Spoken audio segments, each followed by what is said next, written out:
Eh ben, bonjour à toutes et à tous. Je suis très content de vous retrouver aujourd'hui pour un épisode un petit peu particulier, puisque aujourd'hui on va passer du temps avec Flore, qui va nous présenter son travail de fin d'études d'orthophonie qu'elle a soutenu la semaine dernière et qu'on a encadré avec l'équipe de Logopousse pendant un an. Salut Flore. Bonjour. Donc je me présente. Moi, je suis étudiante en orthophonie. Enfin, ça y est, je suis plus étudiante. Je suis diplômée. Je viens de Lyon où j'ai fait mes études et j'ai rencontré Capucine et Hugo en début d'année dernière parce que je travaillais sur l'accompagnement parental et on a décidé du coup de faire un projet de mémoire ensemble que je vais vous présenter maintenant. Top. Écoute, je te propose de se remettre dans les conditions de la soutenance. Je te laisse la parole. Tu commences quand tu veux, puis après, bah, moi, je pourrais rebondir et puis te poser aussi des questions qui t'ont été posées pendant cette journée. Et puis, bah, tu pourras nous faire tes retours et tes feedbacks sur tout ce travail. Je te laisse la parole, Flore. Ok, alors, je fais un partage d'écran. Ah oui, je peux pas faire partage d'écran par contre. Je vais t'autoriser à le faire. Toutes mes excuses. Ça devrait être bon. Ok, du coup, eh bien, je suis très contente de vous présenter mon mémoire d'orthophonie que j'ai fait cette année. Le sujet, c'est l'effet d'un programme d'accompagnement parental en ligne sur le sentiment de compétence parentale, avec une intervention qui a été faite auprès de parents d'enfants qui étaient âgés entre 3 et 6 ans et qui présentaient des difficultés de parole, c'est-à-dire des difficultés phonétiques et phonologiques. En France, il y a une problématique importante d'accès aux soins en orthophonie. En effet, il y a 90% des orthophonistes qui ne sont plus en mesure de proposer un rendez-vous pour un bilan. Cela compromet fortement l'intervention précoce en langage oral, qui est pourtant recommandée. Et donc, qu'est-ce qu'on peut faire pendant ce laps de temps pendant lequel souvent les parents sont démunis et n'ont pas de moyens d'aider leur enfant? Eh bien, c'est intéressant de réfléchir à des moyens pour transformer une période d'attente qui est passive en une attente active dans laquelle le parent peut aider son enfant de son côté. Comment on peut intervenir auprès des parents? Eh bien, l'intervention auprès des parents, elle peut viser deux objectifs. Agir sur les comportements et agir sur les cognitions des parents. Qu'est-ce que c'est que les cognitions? C'est l'ensemble des connaissances et des croyances du parent qui sont relatives au développement de l'enfant et à son rôle de parent. Et cette notion, elle comprend le sentiment de compétence parentale. Qu'est-ce que c'est? C'est la perception que le parent il a de lui-même. Est-ce qu'il se sent compétent pour accompagner son enfant dans son développement et notamment au niveau de son langage? Et il est important de savoir que le sentiment de compétence parentale, lorsqu'il est élevé, eh bien, ça va impacter positivement le développement du langage. On peut voir ça grâce à ce cercle vertueux dans lequel s'inscrit le sentiment de compétence parentale et qui, in fine, va participer au progrès langagier de l'enfant. Quels peuvent être les moyens d'intervenir auprès des parents? Eh bien, un des outils qui est de plus en plus utilisé, c'est le numérique. Et donc, l'intérêt de ce mémoire, c'est aussi d'aller questionner l'efficacité d'outils numériques en orthophonie. Notre objectif pendant cette étude, c'était donc de mesurer l'impact d'un programme vidéo d'accompagnement parental sur le sentiment de compétence parentale. Pour cela, on a recruté une population de parents dont les enfants avaient entre 3 et 6 ans, avaient des difficultés phonétiques et ou phonologiques, n'avaient pas d'autres difficultés de langage ou d'autres pathologies, et les familles étaient en attente de rendez-vous orthophoniques. Alors pourquoi cette population? Parce que 3 à 6 ans, on a estimé que c'était une fenêtre temporelle dans laquelle il était intéressant d'intervenir au niveau du développement du langage. Et puis les difficultés de parole sont très fréquentes et c'est un motif de bilan vraiment fréquent. Donc on a estimé que c'était intéressant d'aller agir sur cette population. Notre hypothèse, c'était la suivante. Un programme vidéo d'accompagnement parental en ligne proposé à des parents pendant 2 mois, ça aurait un impact positif sur le sentiment de compétence parentale. Et si on considère, on considère du coup que s'il y a un impact positif sur le sentiment de compétence parentale, eh bien, ça va aussi aller impacter indirectement le développement du langage de l'enfance, qui est l'objectif final de l'intervention auprès des parents. Le matériel qui a été utilisé dans le cadre de cette étude, c'est un programme vidéo qui a été délivré par la plateforme Logopousse. Et ce sont donc des vidéos qui sont créées par des orthophonistes et qui sont à destination des parents. Pour cette étude, il y avait 3 modules mis à disposition des parents. Un premier module qui portait sur les attitudes et les stratégies qui sont favorables au développement du langage. Un deuxième module plutôt porté sur la phonétique.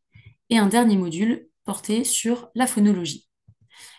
Le programme vidéo avait une durée totale de 5h45, en sachant que l'objectif n'était pas que les parents regardent l'entièreté du programme, mais plutôt qu'ils puissent sélectionner les vidéos qui les concernaient en fonction des difficultés qu'ils rencontraient avec leur enfant. Nous avons aussi utilisé dans cette étude des questionnaires qui permettaient d'évaluer le sentiment de compétence parentale.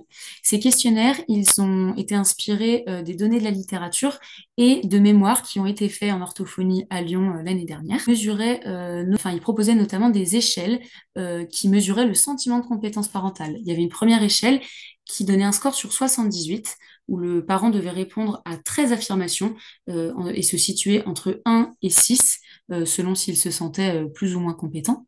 Et puis une deuxième échelle qui donnait un score sur 10, qui était cette fois beaucoup plus général. Comment s'est déroulée l'étude? D'abord, nous avons diffusé des flyers qui présentaient l'étude, principalement dans des écoles. Et il y a eu de nombreux parents volontaires avec qui il y a eu un entretien pour voir s'ils correspondaient aux critères d'inclusion.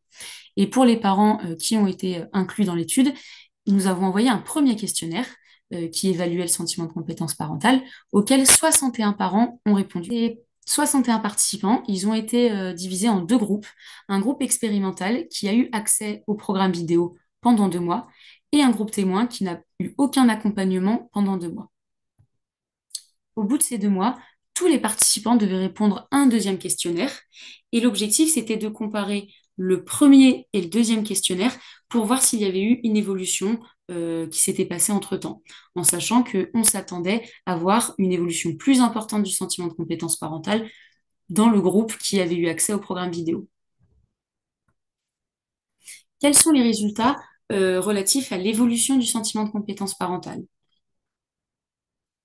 Eh bien, on peut voir que l'évolution moyenne du score de sentiment de compétence parentale sur 78, elle évolue significativement plus dans le groupe expérimental. Donc ça montre qu'il y a bien une évolution du sentiment de compétence parentale. Et on a des résultats similaires pour le score sur 10. L'évolution moyenne du sentiment de compétence parentale, elle est significativement plus élevée dans le groupe expérimental. Ces résultats, ils nous permettent de valider notre hypothèse selon laquelle un programme vidéo d'accompagnement parental en ligne qui est proposé à des parents pendant 2 mois, ça a bien un impact positif sur le sentiment de compétence parentale. Ensuite, il y a des résultats secondaires qui nous ont intéressés, c'est l'évolution de la demande de rendez-vous en orthophonie. Pour rappel, au départ, tous les parents qui ont participé à cette étude étaient en demande d'orthophonie. Et à la fin de l'étude, eh bien, il n'y a plus que 44% des parents du groupe expérimental qui demandent encore de l'orthophonie. Alors que dans le groupe témoin, ça n'a presque pas évolué. Il y a 96% des parents qui sont encore en demande. Cette évolution, ces résultats, ça nous interpelle et on a essayé d'envisager quelques hypothèses explicatives en sachant que voilà, ces résultats, ce ne sont pas le cœur de notre étude, donc il faut les prendre avec précaution. Mais il y a quand même quelques éléments qui peuvent expliquer ces résultats. Le fait déjà qu'il y ait une augmentation des connaissances grâce au programme vidéo, eh bien, il y a certains parents qui ont pu se rendre compte que finalement, leur enfant, il avait un développement de sa parole qui était proche de la norme. Et donc, ça les a rassurés et ils n'ont plus ressenti le besoin de consulter une orthophoniste. Ça peut aussi s'expliquer par le fait qu'il y ait dans les vidéos des outils qui sont mis à disposition des parents et qui peuvent être utilisés de manière autonome. Ça, on s'en est rendu compte puisque dans le groupe expérimental, au départ, il y a 90% des parents qui estiment manquer d'outils, alors qu'à la fin, il y en a plus que 10% qui ressentent ça. Donc voilà, ce sont des résultats très intéressants et qui pourraient même mériter des recherches futures sur ce sujet. Quelles sont les limites et les points forts de cette étude? La liste n'est évidemment pas exhaustive, mais on a sélectionné quelques éléments qui nous paraissaient les plus pertinents. Pour ce qui est des limites, il y a un biais de recrutement qui est assez important, qui peut s'expliquer pour trois raisons. D'abord, il y a le fait que les flyers aient été diffusés essentiellement dans des écoles privées, ce qui fait que la population de parents qui a participé à cette étude a un haut niveau socioculturel. Ce n'est pas représentatif de la population générale. Il y a aussi le fait que les parents sont tous volontaires. Ils étaient demandeurs pour participer à cette étude. Et du coup, il y a un niveau de motivation qui est élevé également. Et enfin, on a dû exclure les familles qui étaient non francophones parce que le contenu vidéo est en français. Et donc, ces trois éléments font que c'est une population de parents qui n'est pas représentative de la population française ou qui n'est pas représentative des parents qui rencontrent des difficultés avec le développement du langage de leur enfant. Une autre limite qu'on a rencontrée, c'est le fait qu'il n'y ait pas d'évaluation du langage avant et après l'étude qui a été faite dans le cadre de cette étude, alors qu'il aurait été intéressant d'évaluer le langage pour voir s'il y a une évolution directement, enfin s'il y a, ça pourrait aussi être une perspective très intéressante de recherche, de voir si des programmes vidéo à destination des parents, eh bien, ça a un impact direct sur le développement du langage de l'enfant.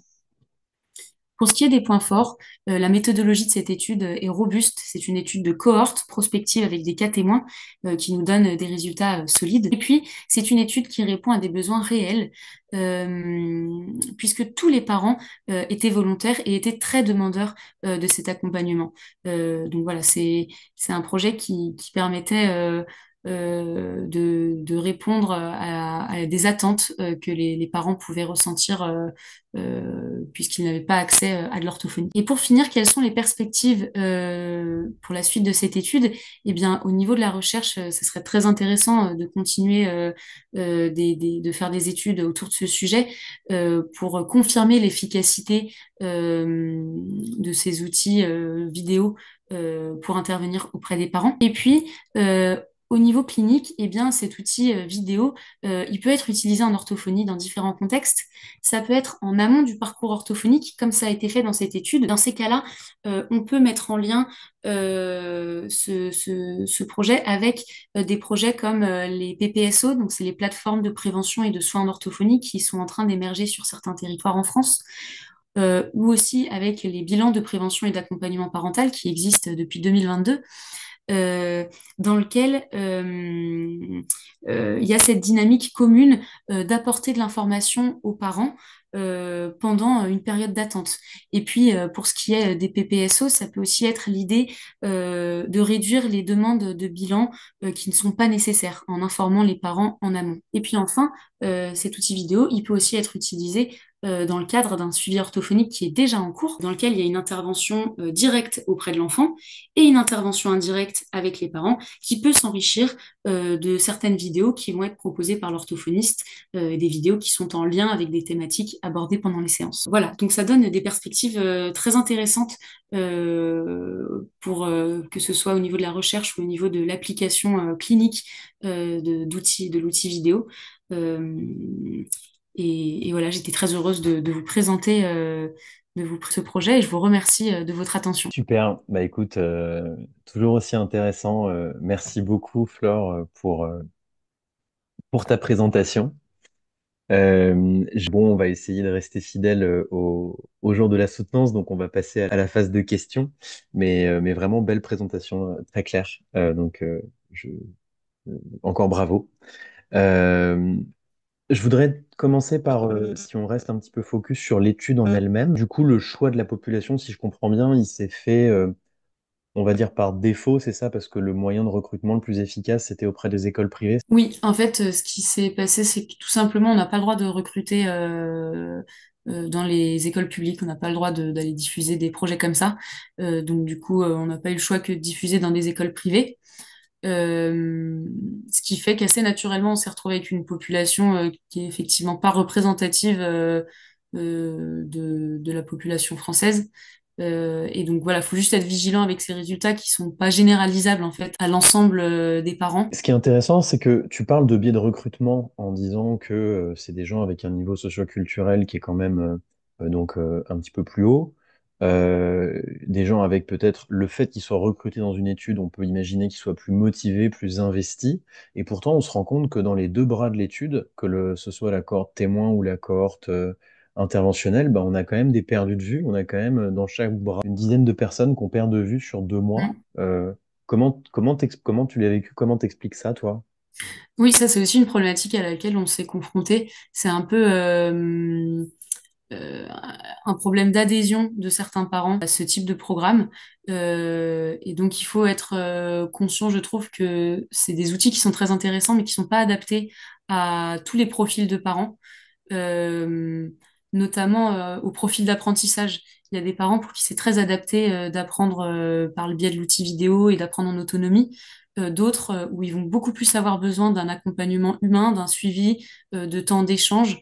Et donc, voilà, il faut être conscient de ça et le prendre en compte dans les propositions qu'on fait aux parents. Voilà. Ouais, c'est intéressant. Il y a une vraie réflexion à avoir sur effectivement, ce n'est qu'un outil et non pas enfin, ce ne sont que des outils et non pas des méthodes miracles, bien évidemment, quoi. Oui, oui. Tu as comparé, parce que là on parle de deux cohortes, du coup, est-ce qu'elles partaient du même stade? Est-ce qu'elles avaient, en termes de sentiment de compétence parentale, est-ce qu'on partait bien du même niveau par rapport aux deux groupes de parents? Oui, ça, c'est des éléments auxquels on a été vigilant au niveau de la méthodologie, à avoir deux cohortes qui étaient bien comparables dès le départ, que ce soit au niveau du sentiment de compétence parentale ou que ce soit au niveau de la répartition des parents, du nombre de mères et de pères qu'il y avait dans chaque groupe, du niveau socioculturel, de l'âge des enfants, du sexe des enfants. Voilà, on a été Ok. vigilant sur tous ces paramètres. Et pourquoi est-ce que tu avais choisi deux scores? C'est-à-dire que tu as un score qui était plutôt dense, avec 13 items, notés de 1 à 6 et tout ça, puis un score qui était un peu plus light, avec une seule question. Pourquoi ce choix et qu'est-ce qu'on en retire? L'intérêt d'avoir ces deux scores, c'était dans le cas où il y a une évolution sur les deux scores, et ben, ça renforce les résultats et ça nous montre qu'il y a une évolution qui est cohérente, donc des résultats qui sont plus fiables, Ok. in fine. Mais c'est vrai qu'on s'est finalement plus attardé sur le score sur 78 parce qu'il est beaucoup plus précis et donc il nous donne des résultats, enfin des analyses plus intéressantes. Ouais, c'est-à-dire que tu avais un score un petit peu impression globale à chaud, qui était le score simplifié, puis après, tu as celui où on va creuser un petit peu plus, détail par détail, quoi. Dans le score complet, là, il y avait des questions sur lesquelles les parents avaient des impacts, des retours particulièrement positifs. Tu saurais... Oui. Bah, un des éléments que je trouve très intéressant et que j'ai présenté à un moment donné là, juste là, c'est le fait qu'il y ait vraiment des outils qui soient mis à disposition. Ça, c'est Ok, ressorti. Euh, Au départ, les parents, ils manquent d'outils, vraiment, ça, c'est ressorti de manière flagrante. ok. Et à la fin, il y en a plus beaucoup qui ressentent ça. Donc, ça veut bien dire que ce contenu vidéo, il leur donne des outils et après, l'intérêt, c'est qu'ils puissent s'en saisir au mieux. C'est aussi une question qui nous a été posée pendant la soutenance. Un type d'outil comme ça en amont du parcours de soins, est-ce que c'est pas un outil pour les gens qui, au final, en auraient le moins besoin, c'est-à-dire des gens qui ont accès à la digitalisation, qui comprennent, qui vont peut-être mettre leurs enfants dans des situations euh, peut-être plus favorables que des gens qui sont plus vulnérables. Euh, Est-ce que tu as un avis là-dessus, sachant que nous, cette population-là, on n'a pas forcément réussi à les inclure dans l'étude. Enfin, c'est quoi ton ressenti par rapport à ça, toi? Alors, c'est vrai que du coup, moi, là, dans le cadre de cette étude, j'ai pas non plus travaillé avec cette population-là, mais je trouve que c'est un contenu qui pourrait aussi être très adapté à une population qui a un niveau socioculturel plus faible, parce que c'est un vocabulaire qui est très accessible, que les vidéos sont très courtes. Euh, donc je pense que ça pourrait être adapté. Et puis aujourd'hui, le numérique, c'est ce qui attire aussi, quel que soit le milieu. Donc passer par le numérique, je pense que ça peut être intéressant, quelle que soit Hmm. la population. Ouais, c'est-à-dire que t'as aussi le côté où aujourd'hui, comme les gens regardent toute catégorie que ce soit, les gens regardent très facilement des vidéos sur leur smartphone. L'effort à faire par rapport Mm, à un quotidien, il va être beaucoup moins important en termes ouais, de démarrer une nouvelle activité mm, versus aller chercher un livre, une plaquette ou quoi. C'est-à-dire que c'est plus inclus, quoi. ouais. Et t'as eu des retours des papas aussi? Enfin, je veux dire, les deux parents regardaient, plutôt les mamans, c'était quoi le... Il y avait déjà beaucoup de mères au Ouais, départ dans l'échantillon qu'on a eu. ok, Et après, il y a quelques familles où les deux parents regardaient les vidéos. ok. Euh, ou alors, euh, ou alors, il y en avait un des deux qui regardait plus, mais quand il y avait quelque chose qui l'intéressait beaucoup, il le montrait à son conjoint. Donc quand même, ouais, il y a eu quelques familles où c'était un peu partagé aussi. Et est-ce que tu as retrouvé une corrélation entre le... Est-ce que les gens qui regardaient le plus longtemps avaient des évolutions de score les plus significatives? Tu avais une relation de cause à effet là-dedans ou pas? Non, ça, justement, c'est quelque chose qu'on a aussi analysé d'un point de vue statistique.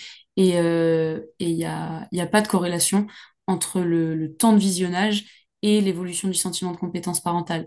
Et en fait, c'est ce que je disais au moment où je présentais un peu le matériel vidéo, c'est que il y a 5h30 de vidéo, donc c'est conséquent. Et en fait, euh, je pense que l'intérêt, c'était pas du tout de tout regarder. Alors, il y a certains parents qui ont tout regardé parce que par curiosité ou par besoin, et c'est intéressant aussi. Mais il y en a aussi qui ont peut-être regardé seulement 30 minutes de vidéo et ça a pu beaucoup les aider parce que seulement ce petit échantillon de vidéo a répondu à leurs questions, a répondu aux attentes qu'ils avaient. Ouais. Donc, en fait, c'est pas corrélé finalement le temps qu'ils passent à regarder les vidéos. On peut aussi se questionner, tu vois, sur les résultats qui sont encourageants, mais c'est au-delà. Il y a non seulement la population qui est sélectionnée, mais il y a aussi le critère d'inclusion phonologique chez les enfants de 3 à 6 ans. Donc, c'est peut-être des domaines où la guidance parentale est particulièrement importante et efficace sur un laps de temps court. C'est quoi ton avis par rapport à ça? Est-ce que sur d'autres domaines, on aurait des choses différentes? C'est une des multiples perspectives de recherche qu'il y aurait à faire à ce sujet-là. Ça serait aussi oui, de comparer l'impact que va avoir un programme vidéo euh, selon le domaine. Nous, effectivement, on a choisi un domaine qui était très intéressant et où on avait envisagé qu'il y ait un impact important. Ça serait intéressant d'aller voir au niveau du langage écrit, au Ouais, niveau de la cognition mathématique, au niveau oromyofacial aussi. ouais. En fait, il y a des tas de domaines où ça serait intéressant d'aller explorer l'impact que ça et de pouvoir comparer, et ben, c'est dans quel domaine que c'est le plus adapté, ou alors c'est dans quel domaine que, bon, en fait, on se rend compte que c'est compliqué de laisser les parents en autonomie. Donc, ça serait très explorer ça. C'est une belle bouteille à la mer de lancer sur si des étudiantes regardent ça. Si vous connaissez des gens qui ont envie de bosser sur cette thématique-là avec nous, bah, venez nous voir et on trouvera plein de beaux sujets à aller explorer. C'est vrai que c'est hyper intéressant et un autre pan, ce serait de regarder, comme tu l'as dit, en complément d'un suivi orthophonique, quid Oui. de ce type d'outils sur peut-être sur le bien, enfin sur l'efficacité des prises en soins, enfin le temps peut-être des prises en soins aussi. Mais après, ça génère beaucoup d'autres questionnements. Il faut du coup que toutes les prises en soins soient comparables sur le reste, et ça dépend aussi des praticiens. C'est d'autres enjeux. Il y a de quoi se creuser la tête, mais c'est vrai que c'est des perspectives intéressantes, quoi. J'ai une autre question qui t'a été posée le jour J. Si tu devais refaire ce travail, qu'est-ce que tu ferais mieux? Qu'est-ce que tu ferais différemment? Euh, J'avais déjà été en difficulté quand on m'avait posé cette question. Et qu'est-ce que j'avais dit? Si, alors ça y est, oui, alors moi, la première chose qui me viendrait, c'est de faire un recrutement, peut-être déjà de le faire plus tôt, parce que ça a été un peu le rush niveau timing, mais ce qui est souvent le cas dans des mémoires d'orthophonie. Mais voilà, de pouvoir bien prendre le temps au niveau du recrutement pour avoir le maximum de parents, et puis avoir une population bien ciblée. Et puis il y a aussi éventuellement peut-être un peu plus cadrer l'accompagnement des parents que moi j'ai proposé dans le cadre de cette étude, parce que donc c'était avec moi qu'ils étaient en lien. Il y a eu un premier entretien au départ au moment où ils ont été inclus. Et après, euh, ça aurait été peut-être intéressant dès le départ, fixer un appel de début enfin, de début de programme ou alors à mi-programme Ouais. euh, pour qu'il y ait quelque chose, pour qu'il y ait un tout petit peu plus de suivi. Parce que quand même, comme on en parlait tout à l'heure, mais il y a eu des parents qui n'ont finalement, qu'on a perdu de vue. Et donc ça montre bien que parfois il y a une problématique d'adhésion et de Ouais. suivi. Donc ça pourrait aussi être une perspective. Et t'as pas peur que mettre des vidéos dans les mains de famille avant un échange avec un professionnel, qu'il y en ait qui du coup soit adoptent de mauvaises attitudes, soit prennent de mauvaises décisions, décident de pas aller voir un ortho alors qu'en fait il y en a besoin. Enfin, forcément, on peut se poser ce genre de questions, tu vois. Je sais que ça t'a été posé le jour J Ouais. aussi. T'en penses quoi, toi, de ça? Bah, c'est sûr que c'est un risque. C'est complètement un risque. Et justement, cette problématique d'adhésion, on l'a dans les deux sens, en fait. Il y a les parents qui n'adhèrent pas assez au programme vidéo parce qu'ils ont besoin d'être motivés, d'être stimulés par quelqu'un. Et puis, il y a ceux qui, au contraire, euh, vont tout prendre les outils, s'en emparer. Et là, il manquerait justement d'une orthophoniste qui vienne réguler la manière Ouais. dont les parents ils vont utiliser ce qui leur est mis à disposition. Et c'est sûr que c'est un risque. Et c'est dans ce sens-là où je trouve que c'est très important dès le départ d'avoir un vrai entretien avec les parents pour essayer de cerner leur fonctionnement, leur manière d'apprendre, et savoir ce qui leur correspondrait. Est-ce que Mhm. ça leur correspondrait d'être en autonomie ou pas? Ouais. Et si ça leur correspond pas, trouver des solutions où il y a un accompagnement un peu plus proche. Ouais, c'est-à-dire qu'en fait, là, on parle d'une ressource, comme si tu pouvais parler d'un livre, d'une brochure ou je ne sais quoi. Et donc, si tu lis un livre tout seul, enfin, c'est-à-dire que ça peut enfin, ça fait partie des risques intrinsèques en fait liés à ça. Et si on veut essayer de juguler ça, c'est vrai que cadrer les choses avec, à un moment donné, un professionnel dans le parcours, un ou plusieurs moments, la dose optimale reste à définir et à explorer. Mais c'est sans doute là où on aura les éléments les plus pertinents, quoi. Ouais, oui. Je suis assez d'accord avec toi. Bon, écoute, je pense qu'on a fait un bon petit tour. Tu t'as souvenir de questions qu'on nous a t'as posées le jour J qu'on n'aurait pas abordées ou pas? Là, on a fait un bon tour, hein, je pense. Ouais, non, Même. c'est pas mal. Ouais. Écoute, hyper intéressant, hyper intéressant. Toi, sur le feeling global de conduire un projet de mémoire comme ça, c'est quoi ta vision a posteriori sur cette année? Ça t'a appris quoi et tout? Et bah, a posteriori, elle est beaucoup mieux qu'a priori, déjà. Moi, j'étais pas emballée par l'idée de faire un mémoire au départ, et ça a été un plaisir finalement. Donc voilà, et surtout quand le fait d'avoir bossé sur une étude de vie. Enfin, c'est une étude qui répond vraiment à une problématique actuelle très très présente en orthophonie. Donc ça, c'était passionnant de réfléchir à des éléments de réponse sur ce sujet-là, de l'accès aux soins, du partenariat avec les parents. Donc ça, j'ai beaucoup aimé. Et puis surtout, c'était un plaisir de travailler avec vous et je le recommande vivement à de futures étudiantes s'il y en a qui sont intéressées par le sujet de l'accompagnement parental, de l'outil vidéo. Il y a plein de choses à faire avec Capucine et Hugues, donc allez-y. Ouais, c'est adorable, c'est adorable. Et nous, on s'est vraiment éclaté aussi à t'accompagner là-dedans. Et puis, bah, c'est des moments, c'est sympa quand même parce que Mm. t'accompagnes quelqu'un dans la fin de son cursus de santé. Donc, c'est des moments. Merci beaucoup d'avoir présenté ce travail. Je le relayerai sur le groupe de Logopousse et tout ça. Et si vous êtes ortho et que les thématiques vous intéressent, bah, écrivez-nous, on se parle, on échange autour de ça. Puis si vous êtes étudiant et que vous cherchez un sujet de mémoire, bah, pareil. Avec plaisir. Bon, merci tout le monde et puis bah, bonne semaine. Merci beaucoup. Ciao Flore et bonnes vacances.